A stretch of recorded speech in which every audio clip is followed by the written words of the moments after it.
nos toca la oportunidad de escuchar la palabra del Señor. Al igual que la mañana, este es un sermón que fue predicado por el hermano Spurgeon hace muchos años. Y quisiera nada más comentar que independientemente de la persona que predica, sea en el año que sea, cuando es fiel a las Escrituras, es Dios el que nos está hablando. Que Dios no tiene época, ni tiempo, ni es atemporal. Y en contraste con lo que leyó nuestro hermano en la mañana acerca de los ángeles, hoy vamos a hablar de Satanás. El sermón se titula El conflicto del que acude contra Satanás. El texto, si quieren buscarlo en la escritura, que vamos a leer es Lucas 9:42. Lucas 9:42. No es muy largo el versículo tampoco, pero tiene mucha información muy importante. Dice así la palabra del Señor. Y mientras se acercaba el muchacho, el demonio le derribó y le sacudió con violencia. Pero Jesús reprendió al espíritu inmundo y sanó al muchacho y se lo devolvió a su padre. Hasta ahí la escritura. Este muchacho del relato poseído por un espíritu malo es un emblema de lo más adecuado de cada persona impía e inconversa. Poseídos por demonios, sin embargo, por naturaleza, estamos poseídos por concupiscencias y vicios demoníacos, que si no angustian y afligen nuestros cuerpos, con toda certidumbre destruirán nuestras almas. Nunca una criatura poseída por un mal espíritu estuvo en peor aprieto que aquel que está sin Dios, sin Cristo y sin esperanza en este mundo. Además, echar el espíritu inmundo era algo imposible para los hombres y solo posible para Dios. Igualmente, la conversión del pecador es algo fuera de la capacidad humana, que solo será llevada a cabo por el poder del Altísimo. Los terribles chillidos, espumarajos y desgarros causados sobre este infeliz muchacho por el espíritu inmundo son una imagen de los pecados, de las iniquidades y de los vicios a los que los impíos son continua e impetuosamente llevados, y un tipo de aquel triste y terrible sufrimiento que el remordimiento hará recaer mañana en su conciencia y que la venganza de Dios hará que pronto ocupe sus corazones. Que los padres llevasen a este muchacho al Salvador nos enseña una lección, que aquellos de nosotros a los que se confía el cuidado de los jóvenes, ya como padres, ya como maestros, deberíamos estar ansiosos de llevar a nuestros niños a Jesucristo, para que en su gracia Él los salve. El devoto deseo y compasión del Padre por su Hijo es solo un modelo de lo que cada padre debería sentir por los suyos. Lo mismo que Abraham debería orar: ojalá Ismael viva delante de ti.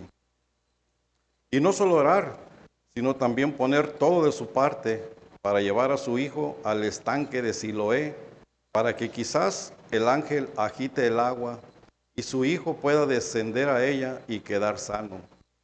El padre debería poner a su hijo donde el Salvador camina, para que le mire y le sane. La venida del muchacho a Cristo es una imagen de la fe salvadora, porque la fe es acudir a Cristo, sencillamente creer en el poder de su expiación. Y por último, el derribo y desgarro mencionado en mi texto es una imagen del conflicto del que acude, que es confrontado por el enemigo de las almas. Y mientras se acercaba el muchacho, el demonio le derribó y le sacudió con violencia.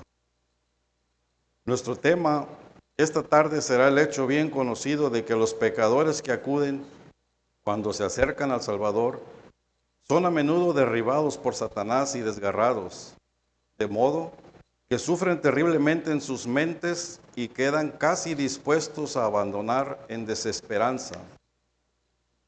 Cuando este muchacho acudía a Cristo para ser sanado, el diablo lo derribó y lo sacudió. Ahora bien, esta es una ilustración de lo que Satanás hace con la mayoría de los pecadores, por no decir que con todos, cuando acuden a Jesús en pos de luz y vida por medio de Él, los derriba y los sacude. Dejadme señalaros por qué es que el diablo causa estas terribles conmociones y agonías que acompañan a la conversión. Conoce una multitud de artimañas porque es astuto y sagaz y tiene diversas maneras de conseguir sus fines. Primero, lo hace pervirtiendo la verdad de Dios para la destrucción de la esperanza y del consuelo del alma. El diablo es buen conocedor de teología. Nunca he sospechado todavía que fuese heterodoxo. Creo que es uno de los sujetos más ortodoxos de la creación. Otros puede que no crean las doctrinas de la revelación, pero el diablo no puede dejar de creerlas porque conoce la verdad. Y aunque con frecuencia la desmienta, es tan astuto que comprende que cuando el alma está convencida de pecado, su mejor método es no contradecir la verdad, sino pervertirla.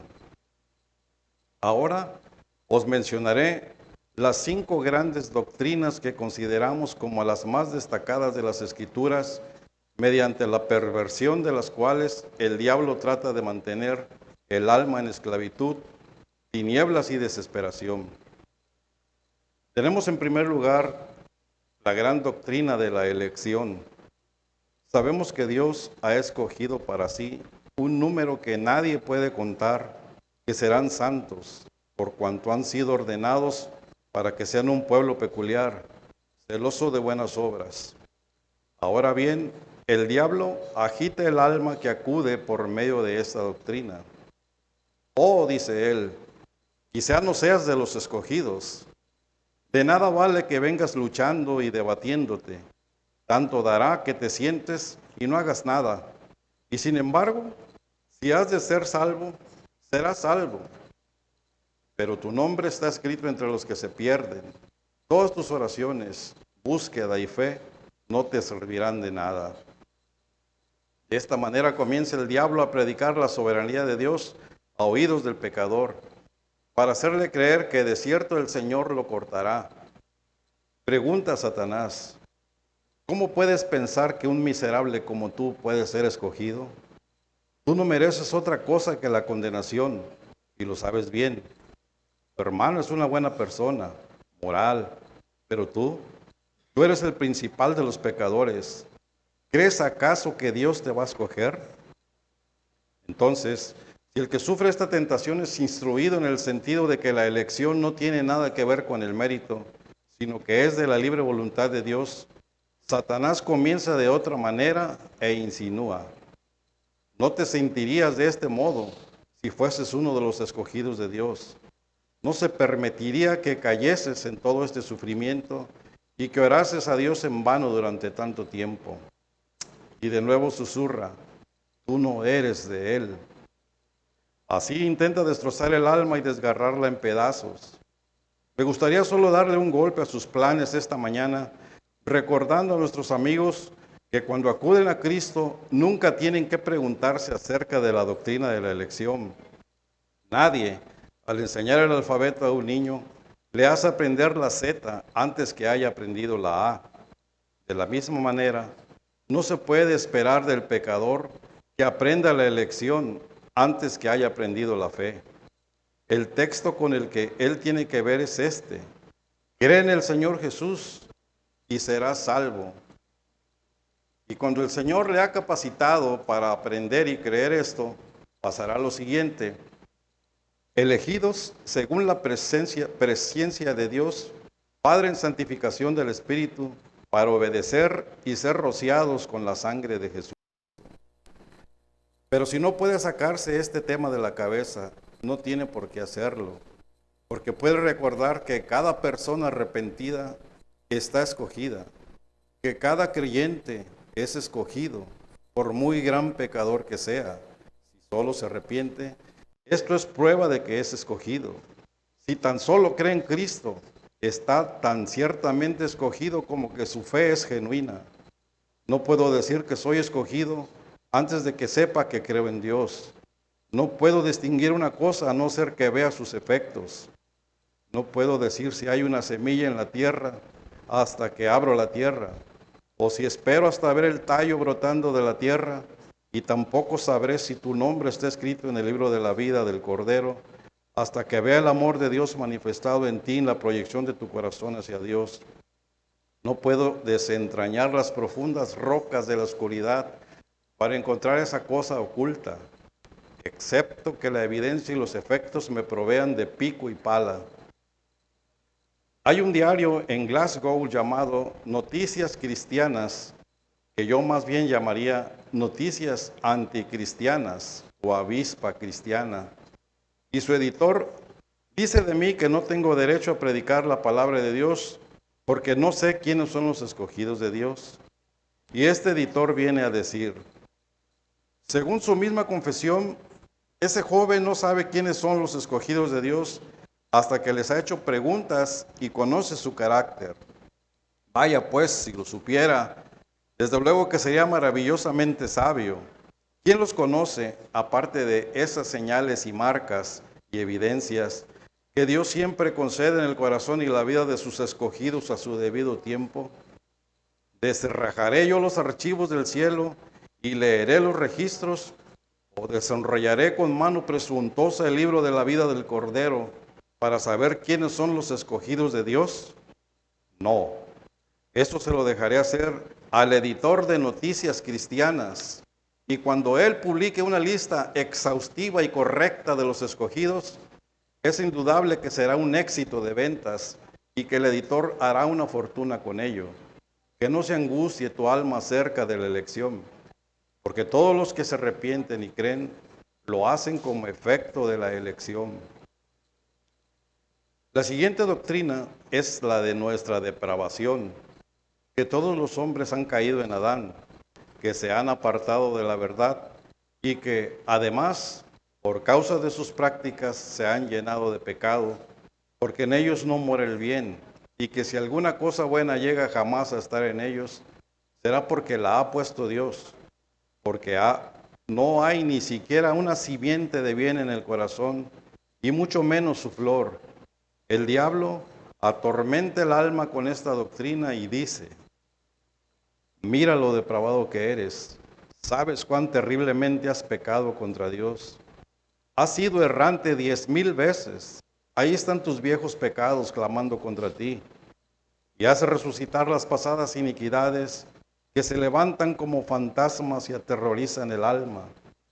Ahí contempla aquella escena de medianoche. Recuerda aquel acto de ingratitud. Escucha, ¿no oyes aquel juramento haciendo eco en la pared del pasado? Mira tu corazón. ¿Podrá jamás ser lavado? Está lleno de negrura. ¿Sabes cómo trataste de orar ayer y cómo tu mente estaba absorta en tus negocios antes de que hubiese medio terminado tu oración? Y desde que has estado buscando a Dios, solo lo has hecho medio en serio, llamando a la puerta algunas veces y luego abandonando. Es imposible que jamás seas perdonado. Te has alejado demasiado para que el pastor te encuentre. Te has tornado en total iniquidad. Tu corazón es engañoso más que todas las cosas y desesperadamente malo, y no puedes ser salvo. Muchas pobres almas han sufrido terribles desgarros con esta doctrina. He sentido algo de ello yo mismo, en ocasiones en que he pensado que iba a quedar desgarrado en pedazos por el terrible recuerdo de lo que había sido. El diablo lanza al pecador al suelo y lo desgarra casi miembro a miembro, persuadiéndole de que su culpa es abominable más allá de todo paralelo, que sus iniquidades van más allá del alcance de la misericordia y que está firmada su sentencia de muerte. Ah, pobre alma, levántate de nuevo. El diablo no tiene derecho a lanzarte por tierra. Tu pecado no puede ser demasiado grande para la misericordia de Dios. No es la grandeza del pecado lo que hará que alguien sea condenado, si no hay falta de fe. Si un hombre tiene fe, sean cual sean los pecados que pueda haber cometido, será salvo. Pero si tiene un solo pecado y no tiene fe, aquel pecado le destruirá del todo. La fe en la sangre de Cristo destruye el aguijón del pecado. Una gota de la preciosa sangre del Salvador podría extinguir 1000 mundos encendidos si Dios quisiera, y mucho más apagará los ardientes temores de tu pobre corazón. Si crees en Cristo, dirás al monte de tu culpa, apártate de aquí y échate al fondo del mar. Luego, hay la doctrina del llamamiento eficaz, es decir, que Dios llama a sus hijos de modo eficaz, que no es el poder del hombre el que nos trae a Dios, sino que la obra de Dios es traer al hombre a la gracia. En definitiva, que Él llama a los que quiere salvar con un llamamiento efectivo y especial que otorga solo a sus hijos. Mira ahora, dice el maligno, el ministro ha dicho que es necesario que haya un llamamiento eficaz. Fíjate en que el tuyo no es un llamamiento eficaz, nunca vino de Dios. Solo se trata de unos sentimientos ardientes. Te sentiste algo excitado bajo el sermón y se desvanecerá en el acto, como la nube de la mañana o el rocío del amanecer. A veces tienes deseos fuertes, pero en otras ocasiones no son ni la mitad de vehementes. Si el Señor te atrajese, siempre serás atraído con el mismo poder. Pronto terminará y tanto peor te irá por haberte sentido inclinado a Dios bajo estas convicciones legales y luego haberte apartado de Él. Y bien, amados, decidle a Satanás que no sabéis si se trata de un llamamiento eficaz, pero que sabéis esto, que si pereceréis, será yendo a Cristo, y que allí pereceréis. Decidle que sabéis que es tan eficaz que no podéis dejar de acudir a Cristo, que si va a ser permanente o no, vosotros no podéis saber, que esto ya se lo haráis saber en su momento, pero que estáis resueltos, porque esta es vuestra última línea de defensa, en que si pereceréis será al pie de la cruz de Cristo, y de este modo, con la ayuda de Dios, podréis vencerle cuando quiera precipitaros en tierra con esa doctrina. El diablo permitirá asimismo la doctrina de la perseverancia final de los santos. Mira, dice Satanás, los hijos de Dios siempre se mantienen en su camino, nunca dejan de ser santos, perseveran. Su fe es como el camino de los justos, que va resplandeciendo más y más hasta el día perfecto. Y así sería el tuyo si fueses del Señor. Pero tú nunca serás capaz de perseverar. ¿No recuerdas hace 6 meses, cuando estabas enfermo, cómo resolviste servir a Dios y todo quedó en agua de borrajas? Has decidido muchas veces que serías un cristiano y nunca has durado 15 días. De nada te servirá. Eres demasiado veleidoso. Nunca te mantendrás firme por Cristo. Irás con Él un trecho, pero luego de cierto te volverás. Por ello, no puedes ser un seguidor del Señor, porque ellos nunca se vuelven.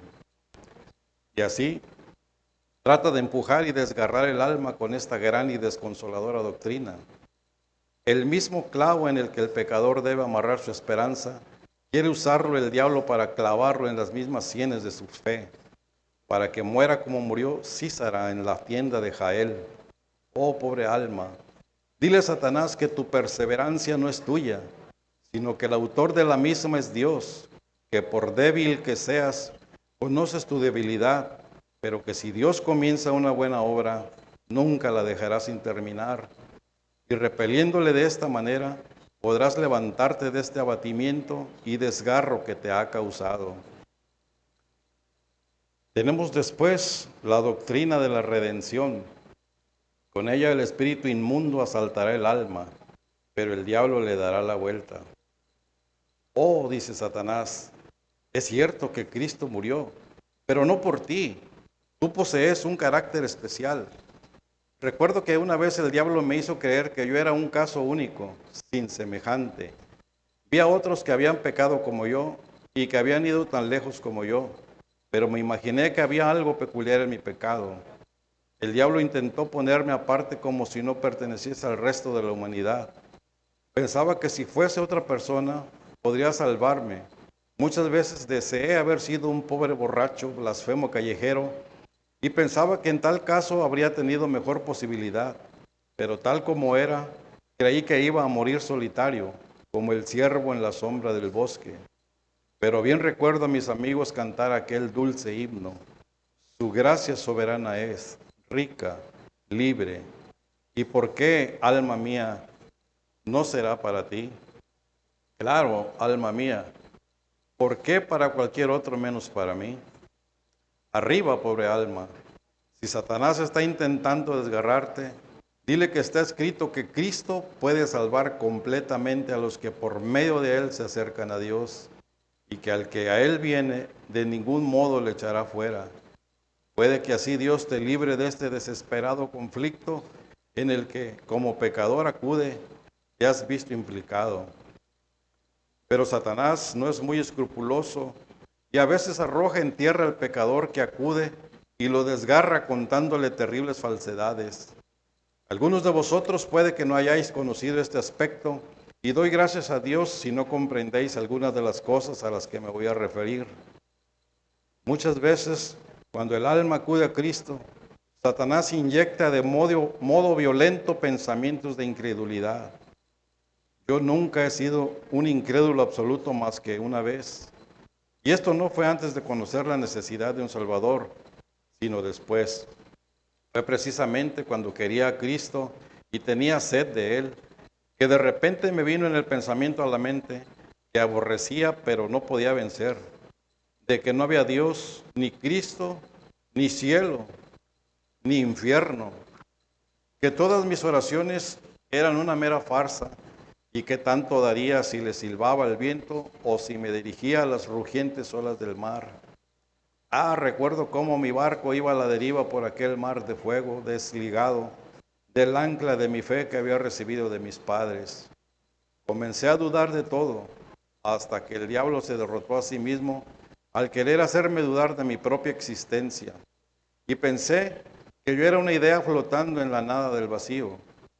Luego me sobresalté ante tal pensamiento y viendo que después de todo yo era sustancialmente carne y sangre, después de todo vi que Dios era, que Cristo era, que el cielo era, que el infierno era y que todas esas cosas eran verdades ciertas. No me asombraría de que muchos aquí hayan estado en el mismo borde de la infidelidad y que hayan dudado casi de todo. Es cuando Satanás descubre que el corazón está tierno, que intenta imponer su propia impronta de incredulidad en el alma.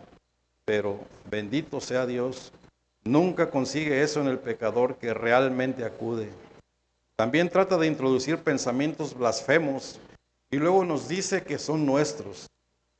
¿Acaso en ocasiones no ha introducido torrentes de lo más vehemente de blasfemia y malvadas imaginaciones en nuestros corazones que, ignorantes, pensábamos debían ser nuestros? Pero quizá ninguno de ellos nos era propio.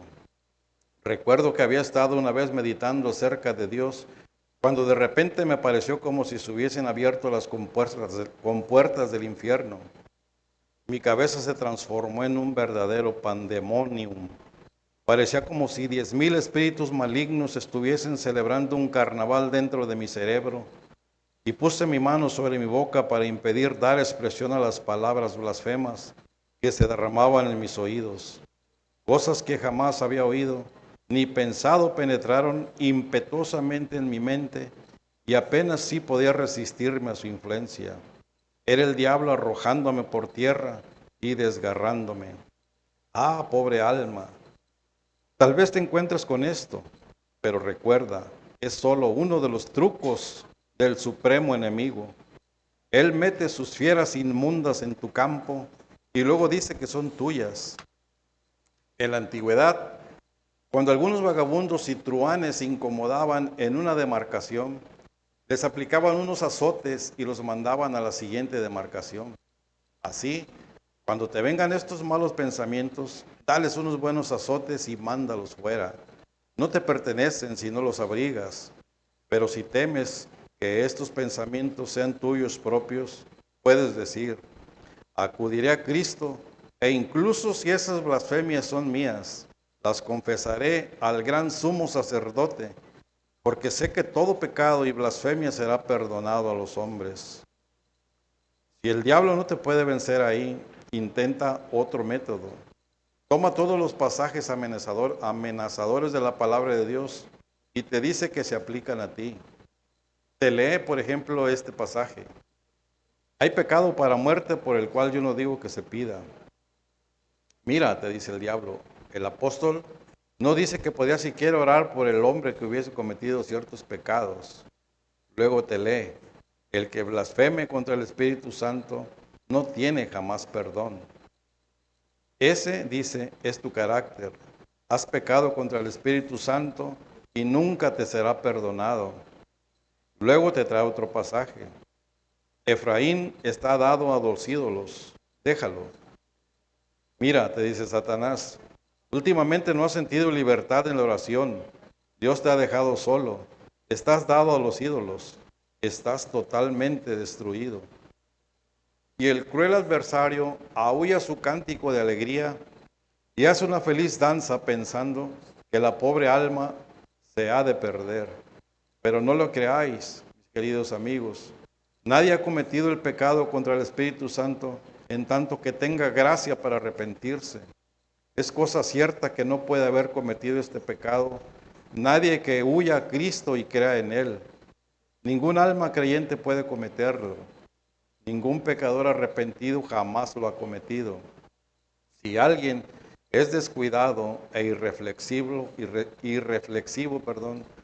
si puede escuchar un sermón terrible y reírse de él y descartar la convicción que le haga sentir, si nunca se siente ninguna agitación de la conciencia, se puede temer que pueda haber cometido este pecado. Pero en tanto que sientas algún deseo por Cristo, no has cometido más este pecado. En tanto que tengas algún sentido de culpa, algún deseo de ser redimido, no puedes haber caído en ese pecado. Como arrepentido, todavía puedes ser salvo, pues si lo hubieses cometido, no sentirías arrepentimiento. Dejad que me detenga por un momento en el segundo punto. ¿Por qué el diablo echa en tierra al alma y la desgarra? Primero, porque no le gusta perderla. A ningún rey le gustaría perder a sus súbditos. Le dijo a Apolión a Cristiano cuando se le presentó en el camino, y te juro que no irás más allá, aquí derramaré tu alma. Allí se paró jurando venganza contra él por haber huido de sus dominios. ¿Supones acaso que Satanás iba a perder a sus súbditos uno por uno sin encolerizarse? Desde luego que no. Tan pronto como ve un alma que se apresura hacia el portillo, con los ojos fijos en la luz, lanza todos los mástines del infierno contra él. Ahí se va otro de mis súbditos, mi imperio está debilitándose, mi familia disminuye, e intenta con todo su poder y fuerza hacer volver para sí a aquella pobre alma. Ah, alma, no te dejes engañar por él. Su designio es abatirte.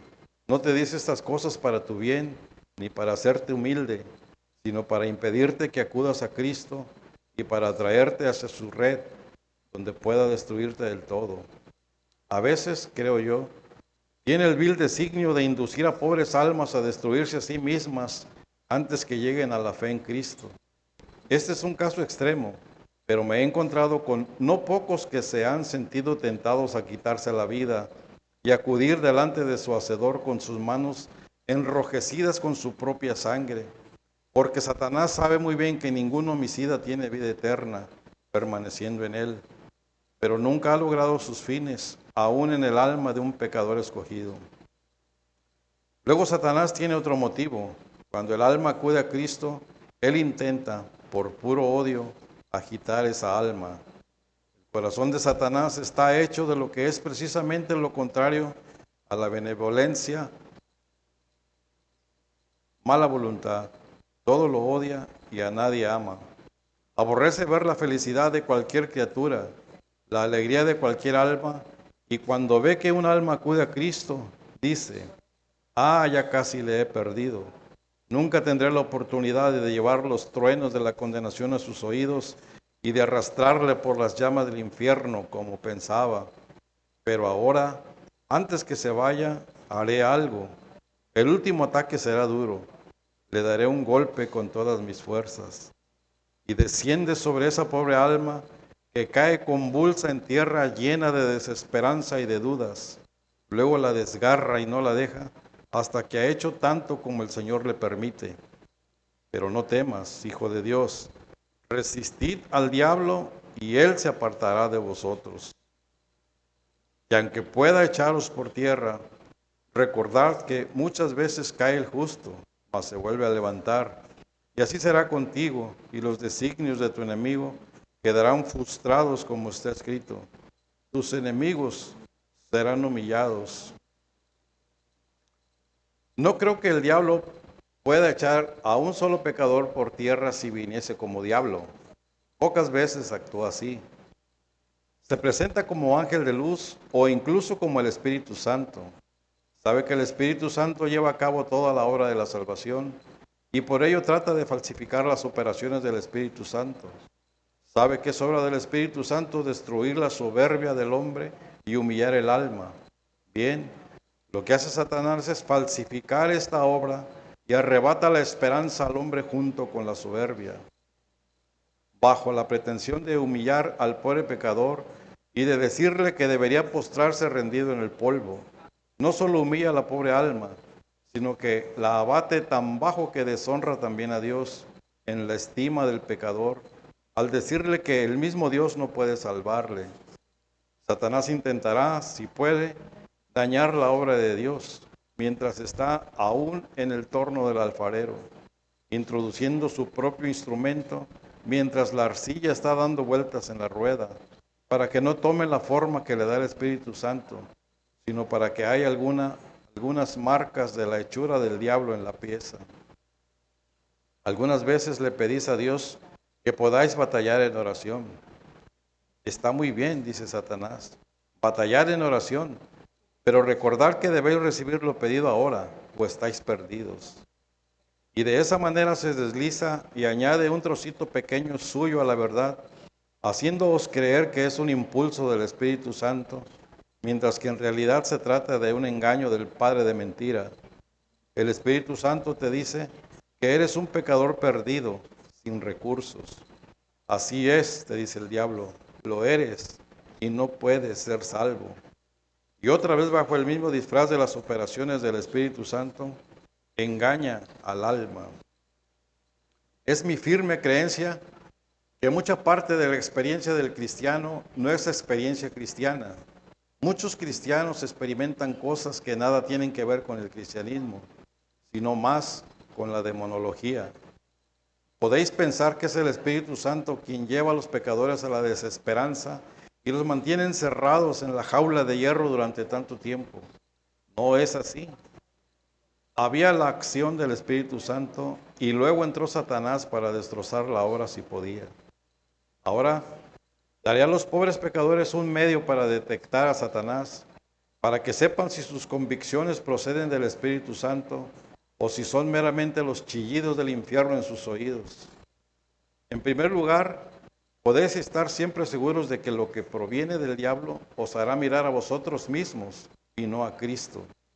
¿Acaso la obra del Espíritu Santo es mover nuestros ojos fuera de nosotros a Jesucristo?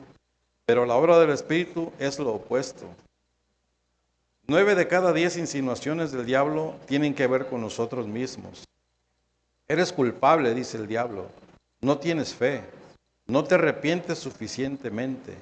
No tienes nada del gozo del Espíritu y por ello no puedes ser de Él. Todo eso es el yo.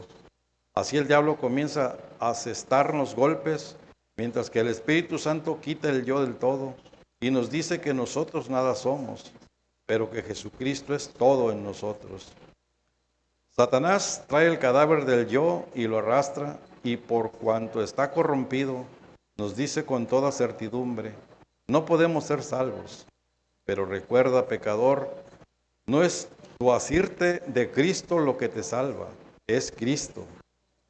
No es tu gozo en Cristo lo que te salva, es Cristo. No es siquiera la fe en Cristo, aunque ésta sea el instrumento, es la sangre y los méritos de Cristo. Por tanto, no mires tanto a tu mano con la que te aseste Cristo como a Cristo mismo. No mires tu esperanza, sino a Cristo, la fuente de tu esperanza. No mires tu fe, sino a Cristo, el autor y consumador de la fe. Y si haces eso, 10,000 demonios no te podrán echar por tierra. Pero en tanto que te mires a ti mismo, el más bajo de esos malos espíritus puede hollarte bajo sus pies. También puedes discernir de otra manera las insinuaciones del diablo. Por lo general, denigran algún atributo de Dios. A veces denigra su amor y te dice que Dios no querrá salvar. Otras, denigra su longanimidad y te dice que eres demasiado viejo y que Dios no te va a salvar. En ocasiones, denigra su soberanía y te dice que Dios no escoge como quiere, sino que tiene parcialidad hacia ciertos tipos de carácter y que acepta a los hombres por sus méritos. También denigra la verdad de Dios y te dice que no va a cumplir sus promesas. Incluso a veces denigra la misma realidad del ser de Dios y te dice que no existe. Pero, oh pobre alma que tiemblas, Satanás no conseguirá ventaja sobre ti. Ten cuidado, empero detéctale, y cuando hayas descubierto que se trata del diablo, habrás frustrado sus planes por lo que a ti respecta. ¿Cómo fue derrotado el diablo? En primer lugar, Jesús le reprendió. Amados, no hay otra manera de ser salvados del derribo de parte de Satanás que la reprensión que Jesús le da. Oh, dirá una pobre alma, muchos meses y años he estado angustiado por temor a no ser salvo. He ido de lugar en lugar con la esperanza de que algún ministro dijese algo que reprendiese al mal espíritu. Querido hermano, ¿no has estado cometiendo un error? ¿Acaso no es Jesús quien reprende al espíritu maligno? ¿O quizás has tratado de reprender tú mismo al espíritu maligno? ¿Has intentado discutir y disputar con él? Le habrás dicho que no eres tan vil como él te ha descrito. Amado, ¿no has estado actuando de forma errónea? No es tu ocupación reprender a Satanás. Lo que deberías haberle dicho es: el Señor te reprenda. Ah, si hubieras mirado a Jesús y solo le hubieses dicho: Señor, repréndele, él solo habría tenido que decir: calla, y el demonio se habría callado en el acto, porque conoce la omnipotencia de Jesús, dado que siente su poder. Pero te lanzas a pacificar tu propio corazón cuando estás en medio de esas luchas, en lugar de recordar que es solo Jesús quien puede eliminar la aflicción. Si tuviese aquí alguien que estuviera sufriendo lo máximo de esta dolencia, la posesión de Satanás, le diría: querido, siéntate, recuerda a Jesús, ve a Getsemaní y ten por seguro que el diablo no querrá nunca quedarse allí contigo. Piensa en las agonías de tu Salvador cubierto con su sangre.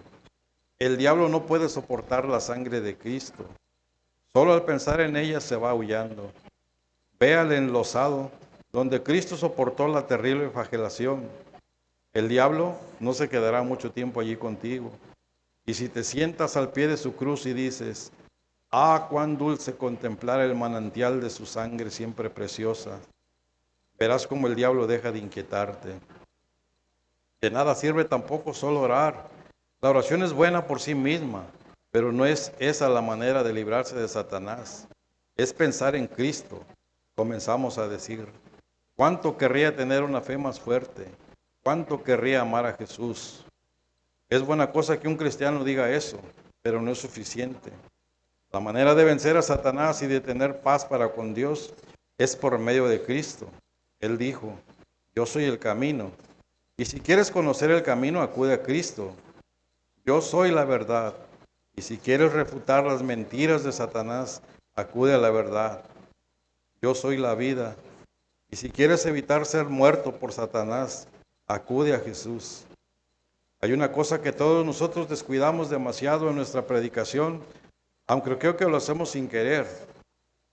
O sea, la gran verdad de que no es la oración, no es la fe, no son nuestras acciones, ni son nuestros sentimientos sobre lo que debemos reposar, sino sobre Cristo y solamente sobre Cristo. Somos propensos a pensar que no estamos en un estado correcto, que no sentimos lo suficiente, en lugar de recordar que nuestra ocupación no es con el yo, sino con Cristo. Nuestra ocupación es solo con Cristo.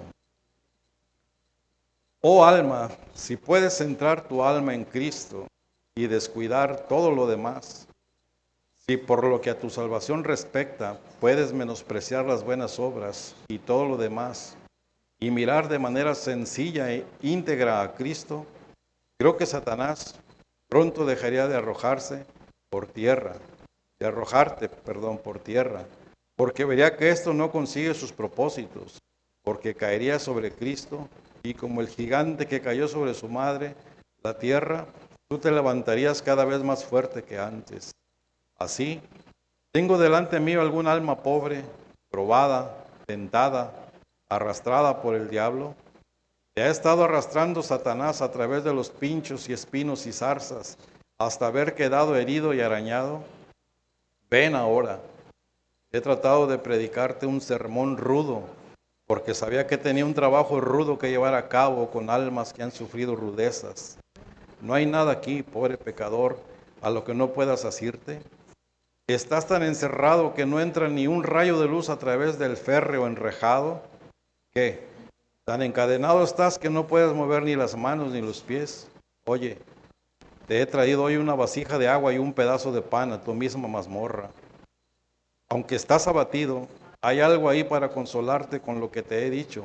Pero, si viniese mi maestro, te traería algo más que esto, porque él reprendería al espíritu maligno y éste se apartaría inmediatamente de ti.